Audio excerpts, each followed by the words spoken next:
Magandang tanghali po. Oras na para sa maiinit na balita. Patay sa pamamaril ang isang lalaki sa Tondo, Maynila. Sugatan naman ng gunman matapos barilin ng pulis habang tumatakas.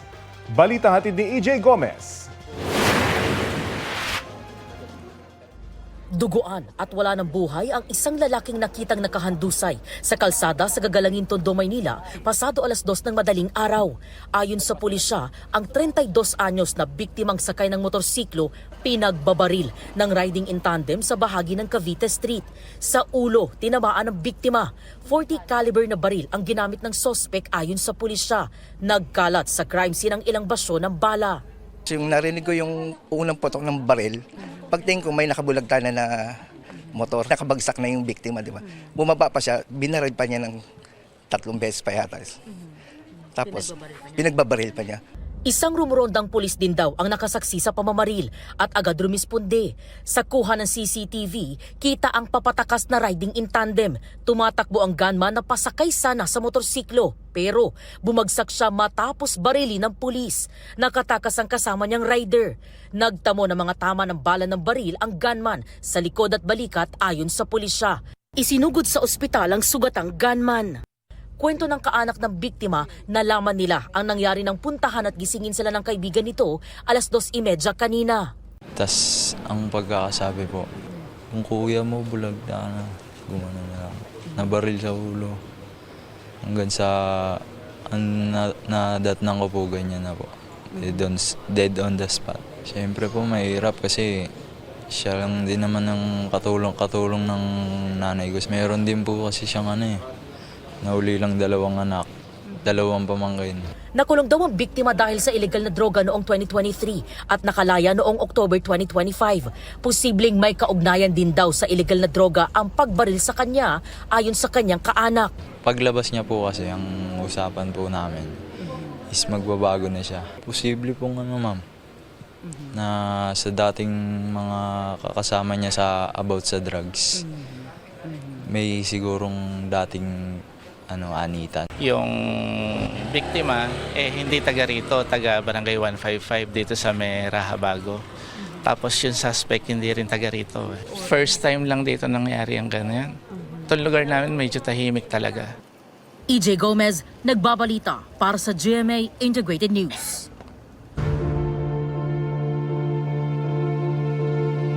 Itinuturing ni Senate President Pro Tempore Ping Lacson na pambabastos sa Senate Blue Ribbon Committee ang inilabas na report ng minorya kaugnay sa flood control issue.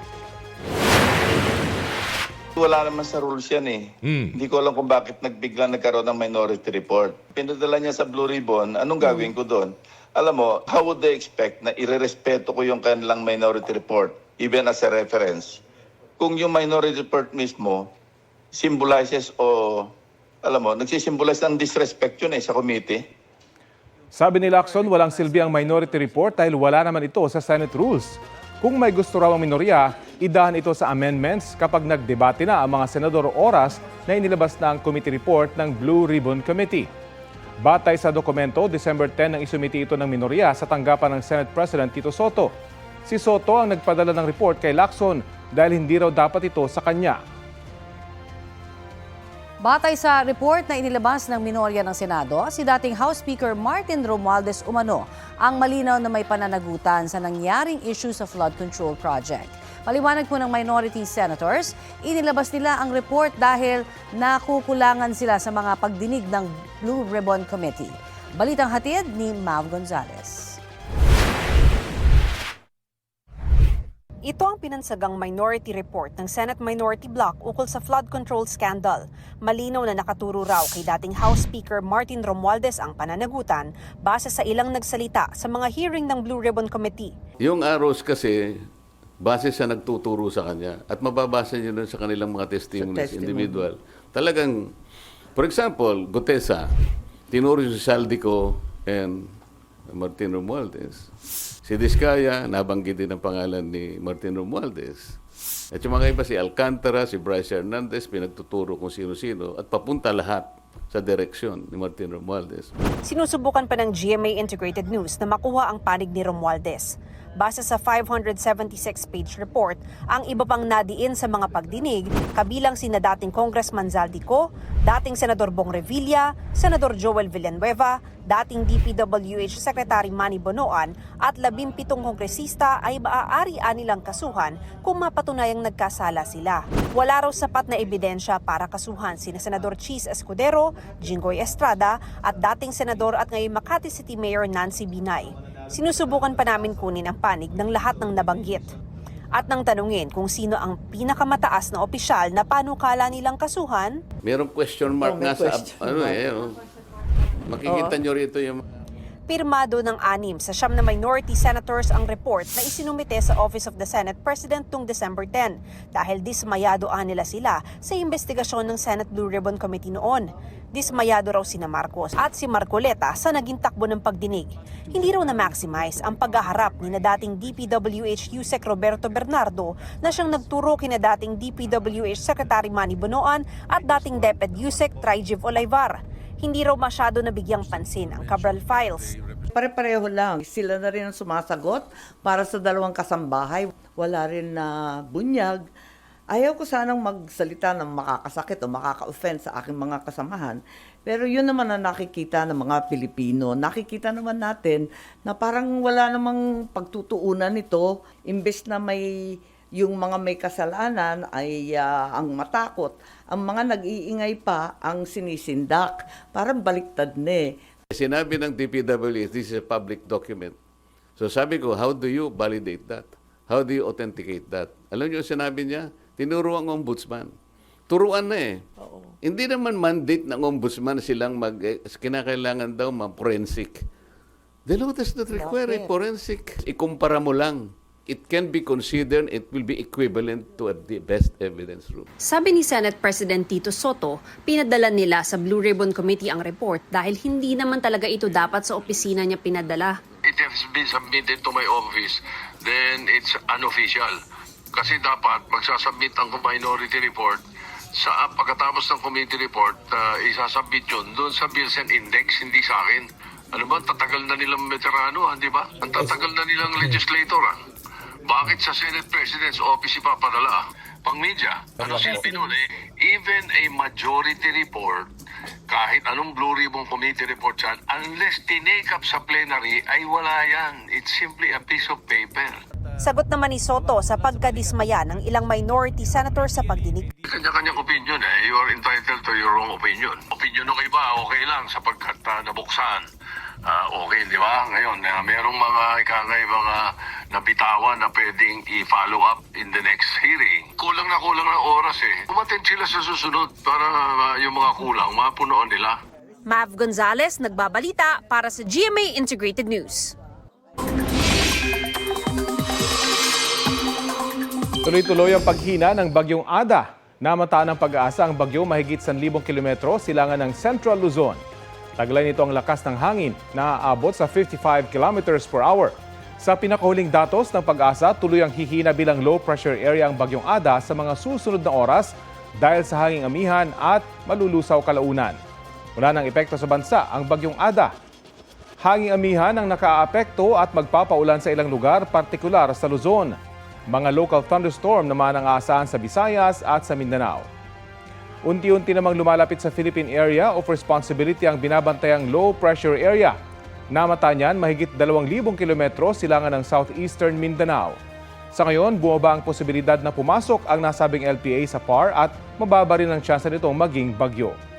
Sa kabila niyan, posibleng makaapekto sa eastern Mindanao ang trough o extension ng LPA sa mga susunod na oras o araw.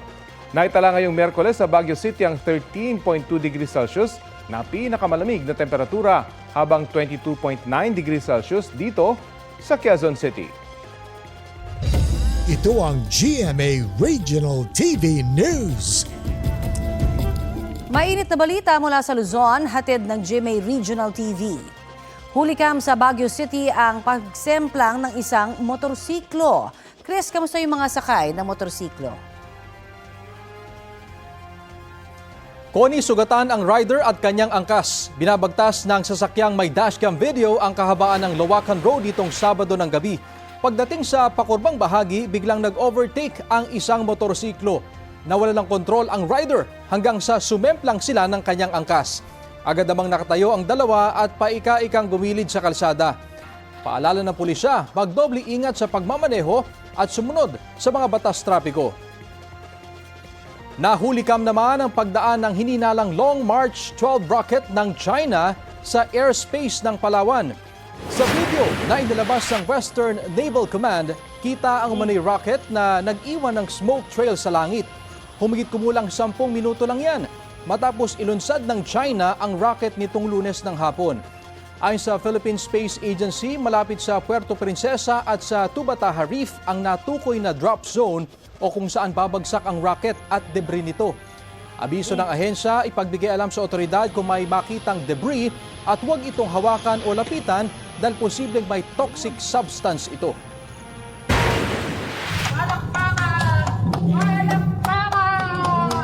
Viral ang video na yan at tila inaasar ng tricycle driver ang kasalubong niyang motorista sa North Avenue sa Quezon City. Giit ng driver ng sasakyan, nag-counterflow umano ang tricycle. Sabi naman ng driver ng tricycle sa aking panayam sa kanya, bumaba ang driver at kinumpronta siya bago pa nakunan ang viral na video. Giit niya, hindi siya nag-counterflow dahil two-way raw noon ng mga oras na yon ang kalsada matapos isara ang kabilang lane. Kinumpirma yan ng Quezon City Traffic and Transport Management Department. Wala raw counterflow violation ng driver pero mahaharap siya sa violations matapos matuklasang paso ang rehistro ng tricycle at lisensya ng driver. Kasama na rin ang hindi dapat pagdaan ng tricycle sa nasabing kalsada.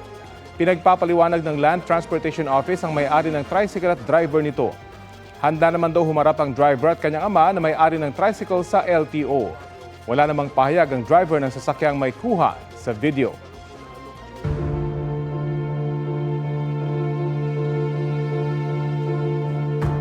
May buwelta si DPWH Secretary Vince Dizon sa pahayag ng kontratistang si Curly Descaya tungkol po sa restitution o yung pagbabalik ng pera sa kaban ng bayan. Kung magkano po ang i-restitute po muna namin. Ano sabi nila? Magkano daw? Ako po, hindi ko po masabi kung magkano po. Kasi para sa akin po, parang kami po ang nanakawan. Medyo makapal din naman talaga ang mukha nitong si Curly Descaya. Kitang-kita namin lahat ang ebidensya laban sa kanila. Tapos ang lakas pa ng loob na magsabi, sila pang ninakawan. Sa pagdinig ng Senate Blue Ribbon Committee, ito pong Lunes lamang yan, natalakay ang restitution dahil sa isa ito sa requirements ng Department of Justice sa Witness Protection Program. Dating itinuturing na protected witnesses ang mag-asawang Descaya sa investigasyon sa flood control projects. Pero noong Nobyembre, sinabi ng DOJ na hindi na nakikipagtulungan sa kanila ang mag-asawang Descaya. Bukod kay Dizon, pinuna rin ni Assistant Ombudsman Miko Clavano ang mga pahayag ni Descaya tungkol sa restitution. No comment ang kampo ni Descaya nang tanungin tungkol sa mga pahayag ni Dizon at Clavano.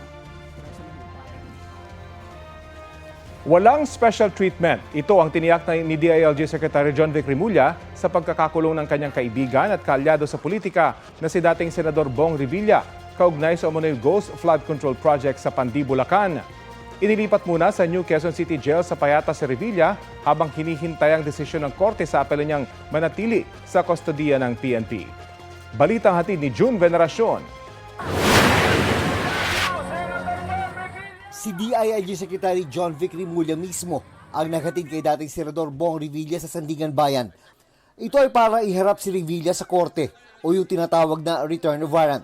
Nahaharap ang dating senador sa mga kasong graft at malversation through falsification of public documents dahil sa umano'y 92.8 million peso Ghost Flood Control Project sa Pandi, Bulacan. Kumusta? Pasok. Okay. Kumusta ang demeanor? Siyempre, walang masaya sa panahon na ganito, di ba? Pero ang huling sabi niya, bago bumaba ng kotse, ako nang ganito, sabi niya, lalaban ako. Nagbayad ng 90,000 pesos na piyansa si Revilla para sa kasong graft. Pero dahil non-bailable ang kasong malversation, ay makukulong pa rin siya. Hiniling ni Revilla sa Sandigan Bayan 3rd Division na manatili siya sa kustudiya ng PNP para raw sa kanyang seguridad. Diringgin ang mosyong ito sa Biyernes, kasabay ng pagbasa ng sakdal sa kanya at sa mga kapwa-akusado.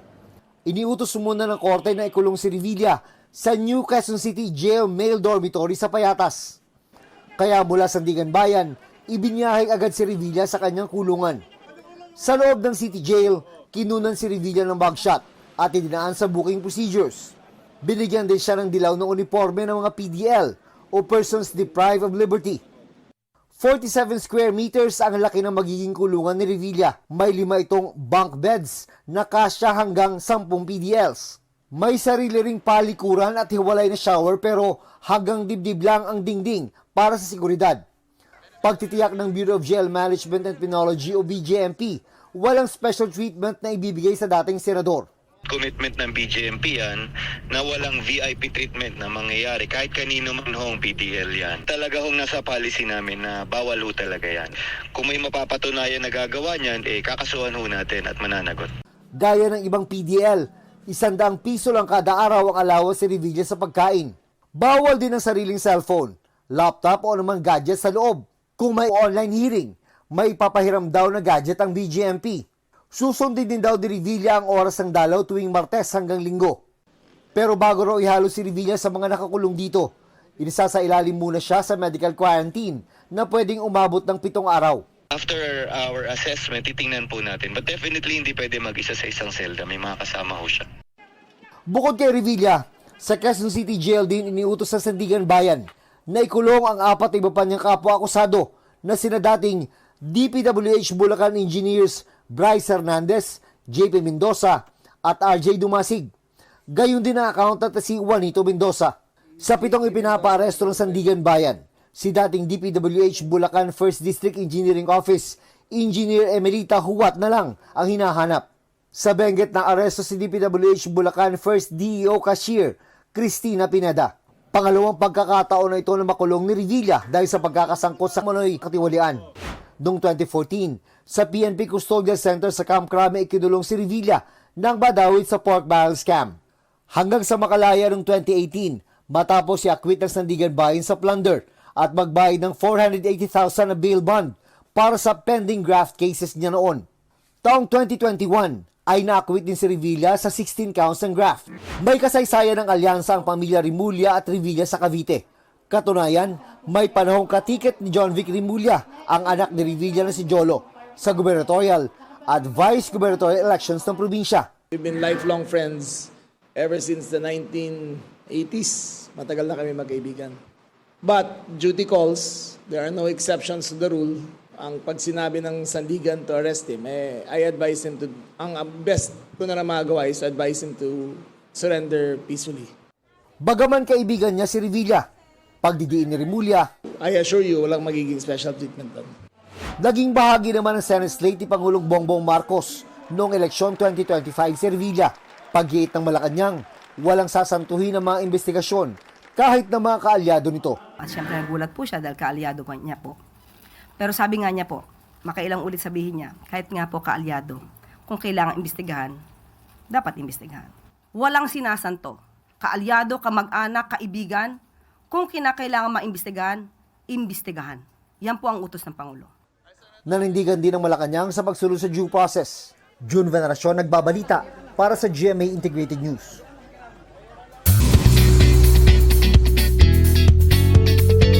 Happy Wednesday mga mare at pare, parehong moving forward na sina ex-PBB housemates Anton Vinzon at Ray Victoria matapos ma-evict sa bahay ni Kuya.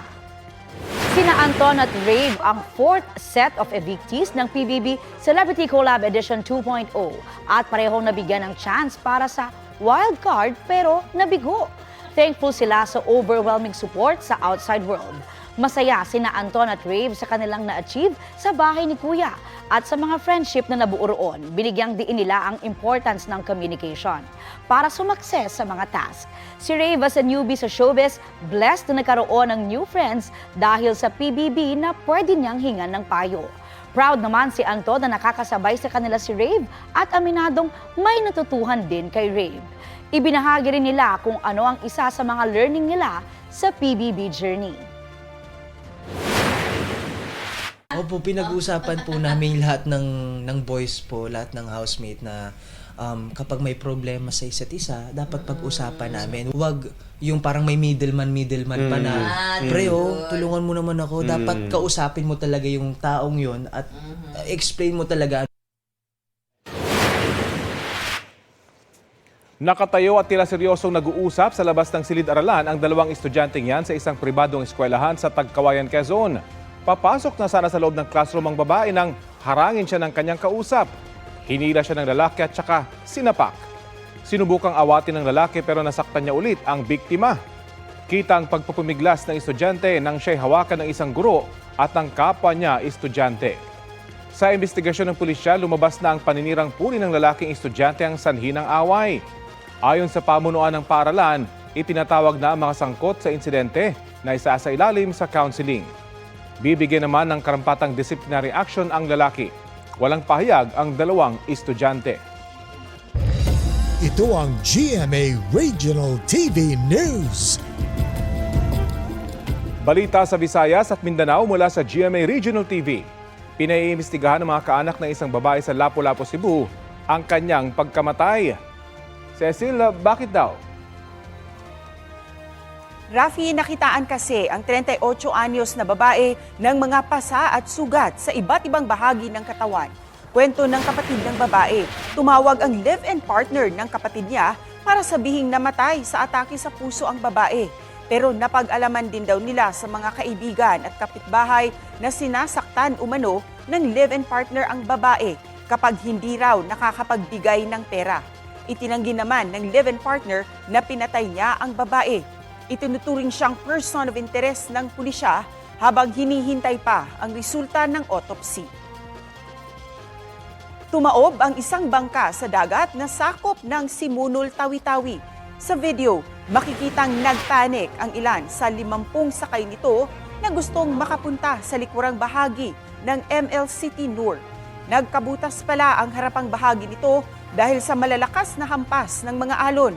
Maya-maya tuluyang tumaob ang bangka. Ayon sa mga pasahero, hindi na sila nakapagsuot ng mga vest dahil sa bilis ng pangyayari.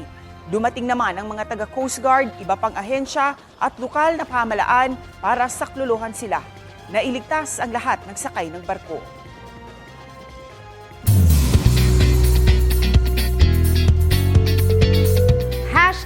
#winner ang online presence ng GMA Gala 2025 sa TikTok Live Awards. GMA Gala ang nakatanggap ng Digital Spotlight Award. 2 weeks lang after ng event noong August 2, naabot agad ng GMA Gala ang 1 billion views mark sa mga content nito sa social media. Tinanggap ang pagkilala ng ilang officers ng Sparkle sa pangunguna ni Senior Manager and Head of Public Relations, Events and Digital na si Rosh Tuazon Chavez. Saksi ang inyong mare sa acceptance ng award. Present din sa event ang Kapuso P-pop group na Cloud7 who had a special performance. Nagsilbi namang host at red carpet correspondent si Hannah Arguelles. Dumalo rin sa TikTok Live Awards ang ilan pang Sparkle artist, kabilang sina Chloe Redondo, Mark Oliveros at Lyra Micolod. Inaasahan na raw ni Vice President Sara Duterte na magkakaroon ng panibagong impeachment complaint laban sa kanya kapag natapos ang 1-year ban sa Pebrero. As expected as well, magiging katulad lang din yan nung nakaraan na ginagawang fundraising ng mga members of the House of Representatives yung pagpirma nila sa impeachment. It's all about the money dyan. Nauna nang sinabi ng bise na posibleng gamitin ang 2026 budget para sa muling paghahain ng impeachment complaint. February 5, 2025 nang pirmahan ng mahigit 200 kongresista ang ika-4 na impeachment complaint laban sa bise. July 2025 nang ideklarang unconstitutional ng Korte Suprema ang naturang impeachment complaint dahil hindi nila nabigyan ng due process ang bise. Nilabag din daw ng 4th impeachment complaint ang 1-year bar rule dahil meron ng 3 naunang impeachment complaints laban sa bise na inihain noong December 2024. Inapila ng Kamara ang pasya ng Supreme Court pero wala pa ring resolusyon hanggang ngayon. Sinisika pa ng GMA Integrated News na makuha ang reaksyon ng liderato ng Kamara sa naging pahayag ng bise.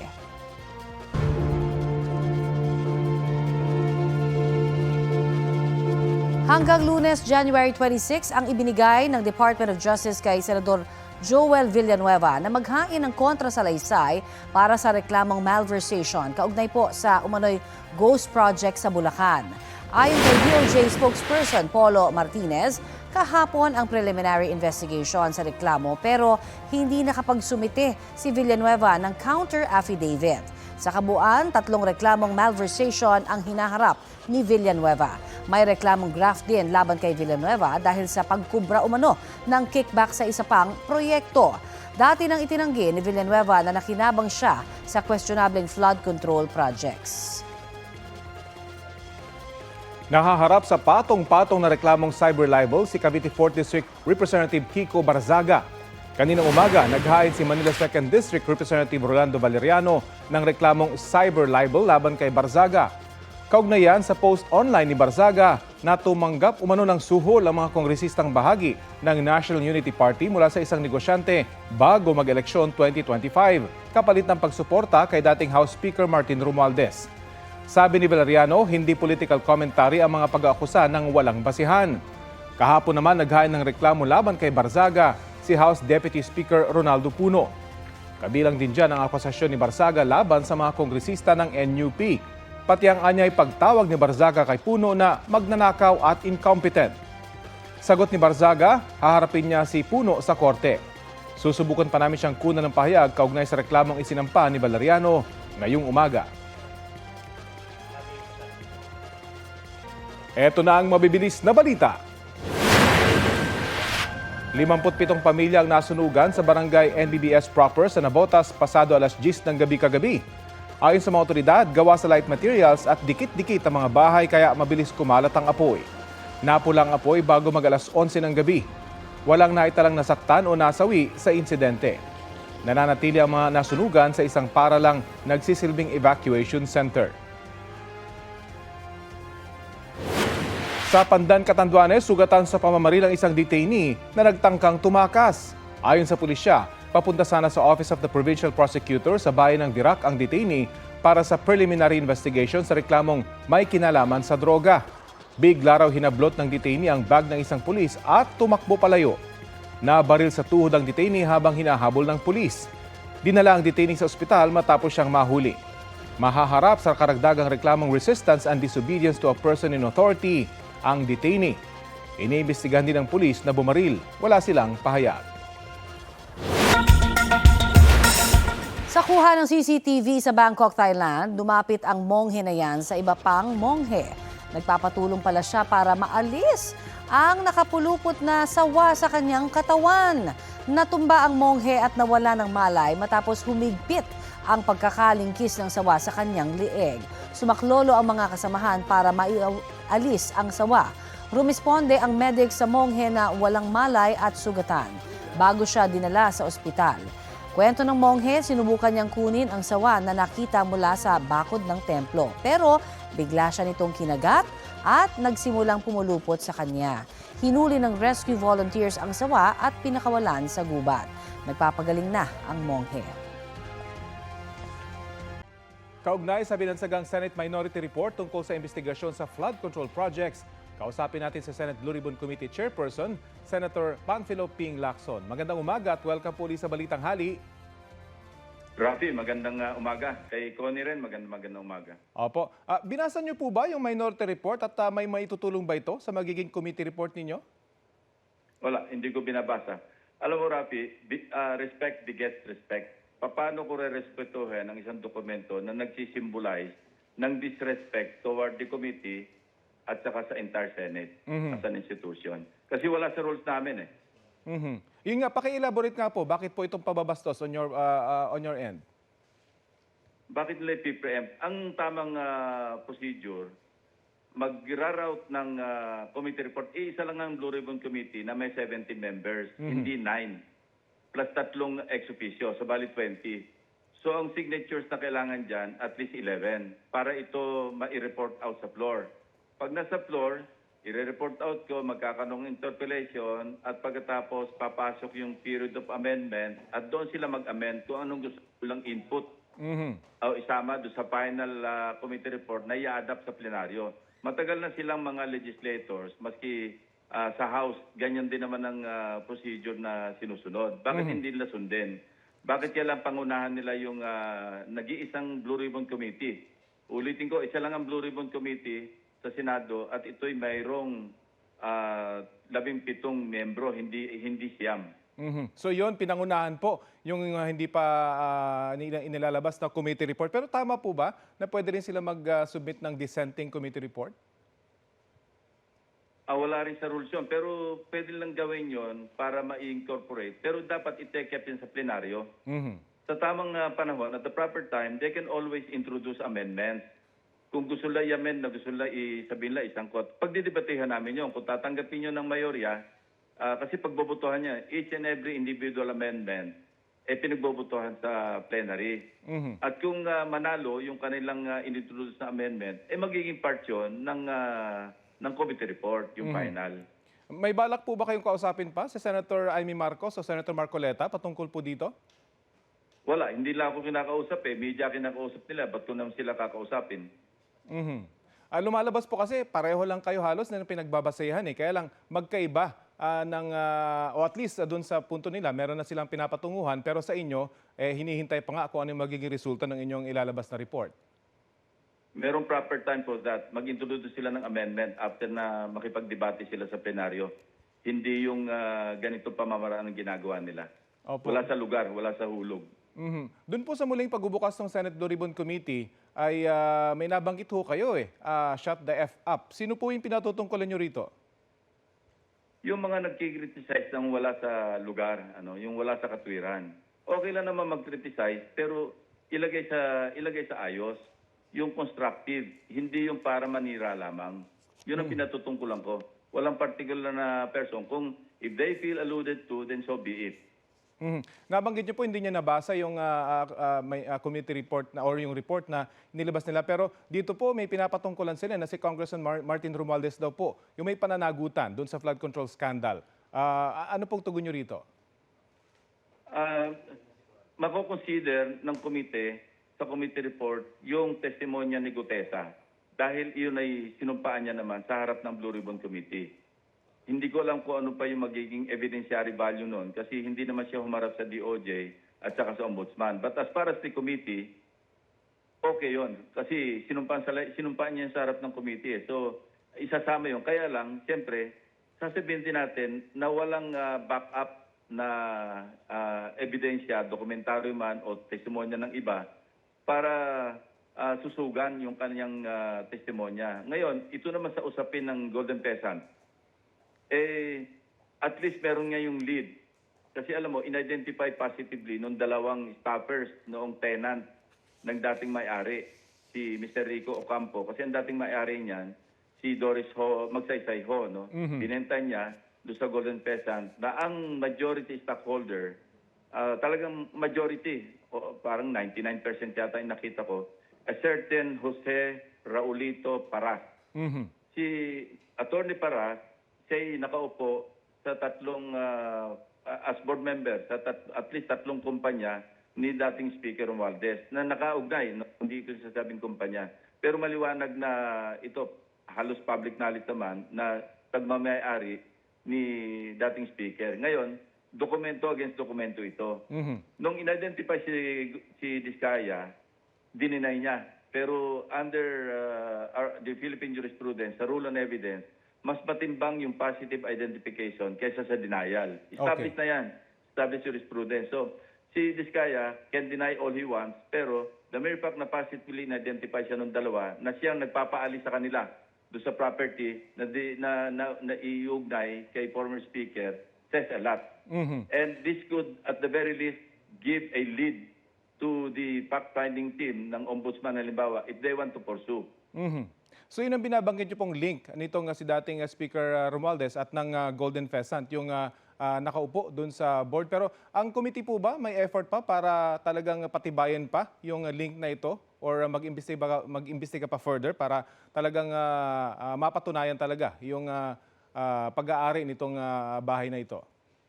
Meron. Sa susunod na pagdinig, iimbitahin namin yung si Attorney Paras. Para kung sabihin niyang sa kanya talaga yon, yung Golden Peasant na siyang buyer o yung vendee noong property at hindi kay Speaker Romualdez, ipaliwanag niya sa BIR kung ano ba yung financial, yung kapasidad niya, no, yung wherewithal para bumili ng ganong kalaking halagang bahay. Kasi hindi biro-biro yung halaga ng bahay. Masyadong mahal. Opo. Meron ho bang effort na imbitahan itong si Speaker Romualdez para magsalita sa inyong komite? Inimbita na namin siya noon kaya lang nag-decline. Hindi naman namin pwedeng pilitin maski sinong miyembro ng House of Representatives dahil nga doon sa time-honored tradition na yung inter-parliamentary courtesy. In the same manner, hindi naman pinipilit ng House na mag-imbita ng sitting senator.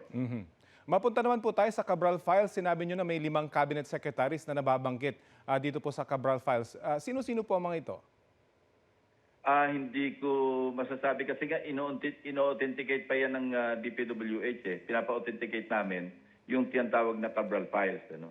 Kaya until and unless ma-authenticate yan ng DPWH at sinabing ito talaga ay bahagi ng kanilang official record sa kanilang departamento, pwede sigurong gawing publiko, gawing public yung pag-identify. Hindi lamang nung sinasabing 5 cabinet secretaries, kundi kung sino pa yung nakalista doon.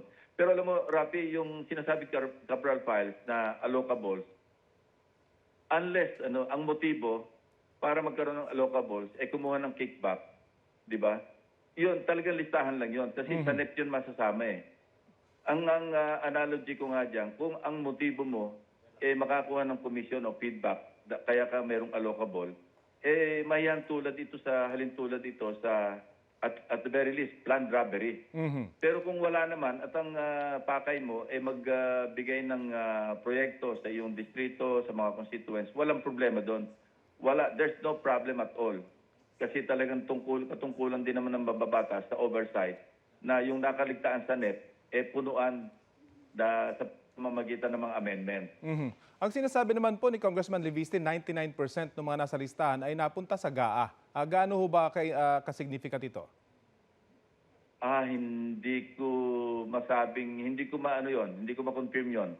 Kasi nakita ko parang hindi abot ng 99% yung nasa allocable na na-adapt sa GAA. Kasi may mga amendments na pumasok Opo. Actually, sinabi niyo po yun doon sa pagdinig 95% meron na raw mga kontratista at majority or 99% nga ay nasa GAA na raw po. At so may imbitahan pa rin po ba siya sa susunod na pagdinig? Si Congressman Leviste? Kung gusto niya mag-attend at magdagdag pa ng kanyang salaysay, welcome siya. Maski sino naman welcome sa committee kasi public hearing yan Kailan po yung susunod na pagdinig, Senator? Sikapin namin kung may puwang next week kasi mag-resume na kami ng session o kaya week after next. Kasi next week, inaasahan ko na matatapos na yung aming partial committee report at plano ko i-report out sa floor, maski partial committee report, para mapagbutuhan kung ano yung mga portion doon na i-adapt as yung sa bahagi ng partial committee report. Doon dapat nga pumasok yung sinasabi nilang minority report hindi sa ginagawa nila ngayon. Doon nila ipasok sa amendment. So ang sinasabi niyo po, meron pa silang tsansa na pag nakukulangan sila, pwede silang dumalo roon. At kung may ebidensya sila, doon po ilabas sa mga susunod na pagdinig. Hindi lang sa pagdinig. Yung nakapaloob sa minority report na tinatawag, ipasok nila sa amendment at the proper time. Okay. Pagka nasa plenaryo na dinidebate, yung committee report. Makuha ko na rin po yung opinion nyo. Sang-ayon po ba kayo doon sa mga ginawang state witness? Nag-undergo sila ng evaluation sa WPP, sa DOJ. So, hindi para ako maghusga kung ano yung kakulangan o kanilang qualification because may proseso dyan at may mga requirements na sinusunod. At ang sinasabi niyo po, yung ibang wala pa sa WPP ay pwede pa at may chance pa pag mag-cooperate sila at magsabi talaga ng kanilang nalalaman. Call na ng DOJ yon. kung may mag-a-apply at sa tingin nila pwedeng tanggap. Tinanong ko nga yun sabi naman ni Prosecutor General Padulyon, pwede. Basta mag-fully cooperate at makakatulong. May mga pamantayan dyan May mga panuntunan na kailangan yung materiality ng kanilang testimonya, tapos pwedeng i-corroborate on material points, tapos indispensable yung kanilang testimonya para sa conviction ng mas nakakataas na mga personalities. At hindi sila yung most guilty. Opo. Napag-usapan din po doon sa hearing yung restitution At sinabing sila Diskaya pa raw yung feeling napagnakawan. Ano pong position nyo doon? Tama yung sinabi ni Secretary Vince Dizon. Medyo makapal ang muka. Kasi ang nakuha nilang kontrata mula 2016 hanggang 2025, period ng 10 years, 207.5 billion. Na-point out ko na ito noong sa isang pagdinig ng Senate Blue Ribbon Committee para sabihin sila pa yung pinagnakawan. At saka medyo nadulas siya nung tinanong ko siya bakit naniningil siya sa mga kongresista. Sinabi niya, yun nga, naniningil daw siya. Paano nagkautang yung mga kongresista sa kanya? Alam mo, subliminal yun and that can be pursued. Ang ibig sabihin nun, as a contractor, nag-a-advance talaga siya sa ibang mambabatas o sa ilang mambabatas. Ngayon, dahil nagkagulo, dahil doon sa flood control anomaly, naniningil siya ngayon, nagpapa-reimburse. So yun, dulas ng dila yun Giveaway yun Opo. Ano pong aasahan ng publiko sa mga susunod pagdinig ng Blue Ribbon Committee? May mga bago hubang testigo or may mga nagvo-volunteer pa ba? At nagpaparinig po sa inyo na pwede na sila magsalita? Sa ngayon, wala. Pero yun nga ang ipopurso namin, yung angulo ng yung aspeto ng bilihan ng 30 Tamarind Street sa South Forbes. Dahil kung may na yung kay Speaker Romualdez, pwedeng i-pursue yun as a lead. At the very least, a lead. Hindi ko sinasabing enough yun to implicate the former Speaker. Pero sinasabi ko lamang, mag-provide ng lead yun sa mga investigators kasi hindi naman para kami mag-pursue nun kasi wala kami sa prosecution Kami in aid of legislation at the same time, pwede kami mag-rekomenda base sa mga ebidensya na kuha namin na ipo-forward namin sa mga investigating agencies ng gobyerno. Okay. Abangan po natin yan. Maraming salamat po sa oras na ibinahagi nyo sa Balitang Hali. Thank you, Rafi. Si Senate Blue Ribbon Committee Chairman Senator Panfilo Ping Lacson. Susubukan pa ng GMA Integrated News na makunan ng reaksyon ng mga nabanggit ni Senador Lacson.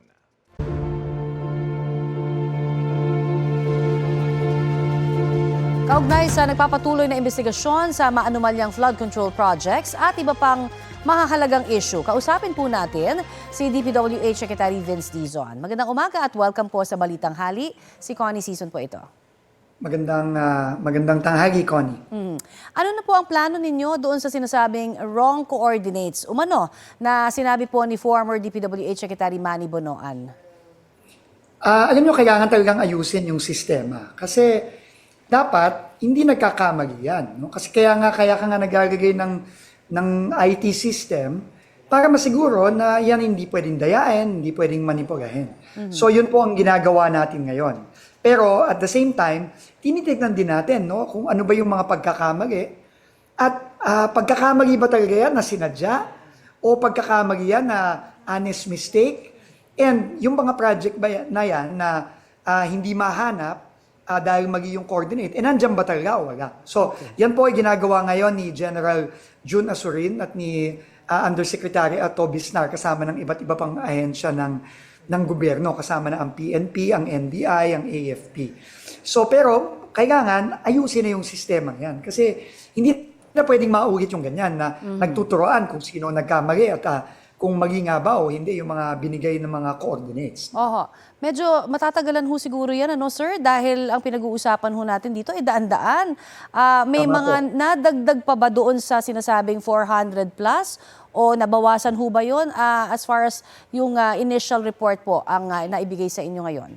Doon po sa 400 na initial na nakitang suspected na hindi mahanap na proyekto, mahigit kalahati na po ata ang na-validate doon o na-check.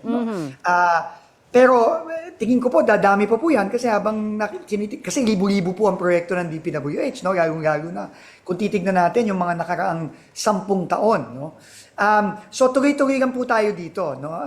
Pero ang kailangan natin gawin yon, i-check yung mga nakaraan para siguraduhin managot talaga yung mga dapat managot dito. Pero at the same time, kailangan din natin siguraduhin na hindi na tumaulit-ulit. Opo. At nagkaroon ho ba kayo ng pagkakataon o nais nyo rin ho ba kayang makausap si dating DPWH Secretary Bonoan habang nandito pa ho siya ngayon sa bansa? Opo, hindi pa po kami nakakapag-usap since dumating po siya. Pero opo, tayo naman po laging welcome makipag-usap lalo na para maklarify natin itong maraming mga masalimuot na issue na hinaharap natin dito sa DPWH. Basta ho kami, tuloy-tuloy lang po ang trabaho. At ano ho masasabi niyo doon sa tinatakbo naman ngayon ng pagbalik ng Senate Blue Ribbon Investigation?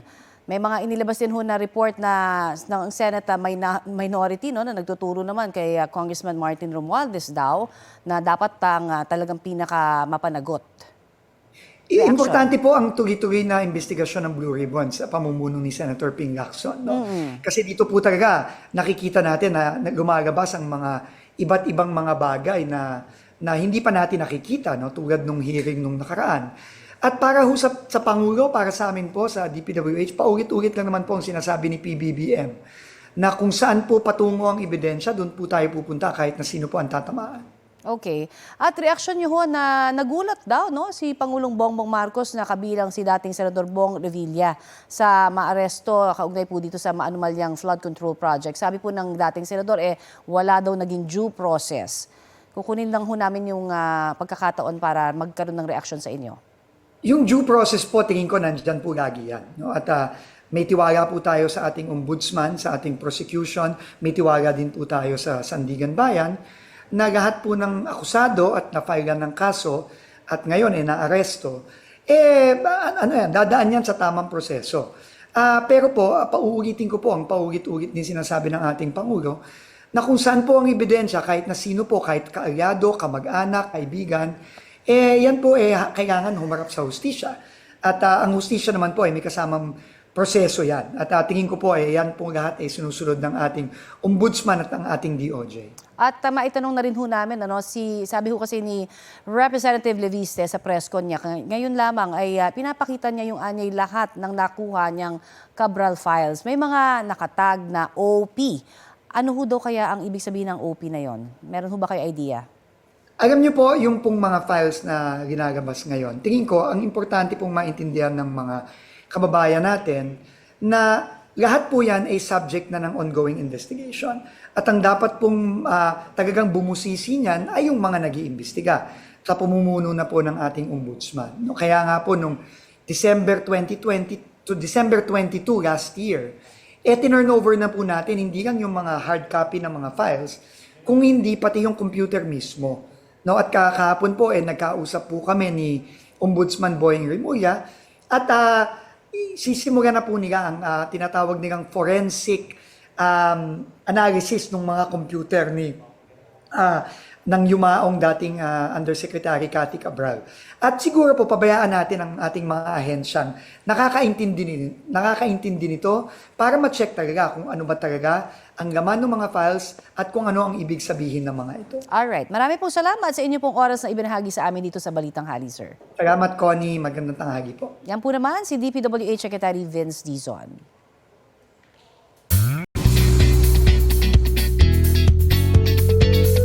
May pa-homecoming party ang Sparkle family kay ex-PBB housemate Clifford.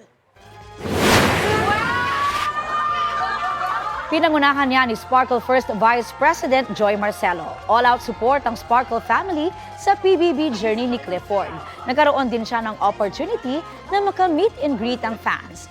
Kwento ni Clifford, worth it ang PBB journey after ma-evict sa bahay ni Kuya last Saturday with kapamilya housemate Fred Moser.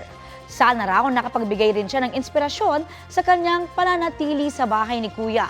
Touch daw siya sa overwhelming support at ngayong balik outside world na siya, masaya siyang muling makasama ang pamilya.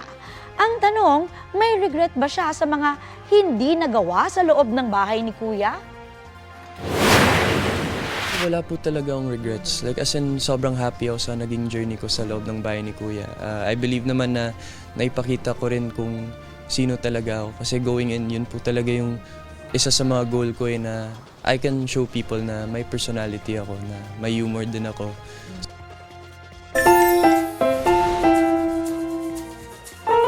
Naku, minus yata. Imbes na plus points ang nakuha ng isang estudyante sa Erosin, Sorsogon sa isa nilang class activity. Ang eksena kasi ng grade 11 students, unahang makasagot sa blackboard. Porda palaban si Jake Arambulo at hindi yata kinaya ng pisara ang kanyang puwersa. Ayun, aksidenteng nabutas ang blackboard. Kwento ni Hughes Cooper Jasharaya Genodipa, mag-aambagan sila para tulungan ng classmate na si Jake sa pagpapaayos ng pisara. Ang video na yan, halos 700,000 na ang views online. Bogs! Trending! Ayan. Nako, good luck ha. Mahina yung pisara. Mahina. Marupok. Ito po ang Balitang Hali. Bahagi kami ng mas malaking misyon. Ako po si Connie Season. Rafi Tima po. Kasama nyo rin po ako, Aubrey Carampel. Para sa mas malawak na paglilingkod sa bayan. Mula sa GMA Integrated News, ang News Authority ng Filipino. At ngayon.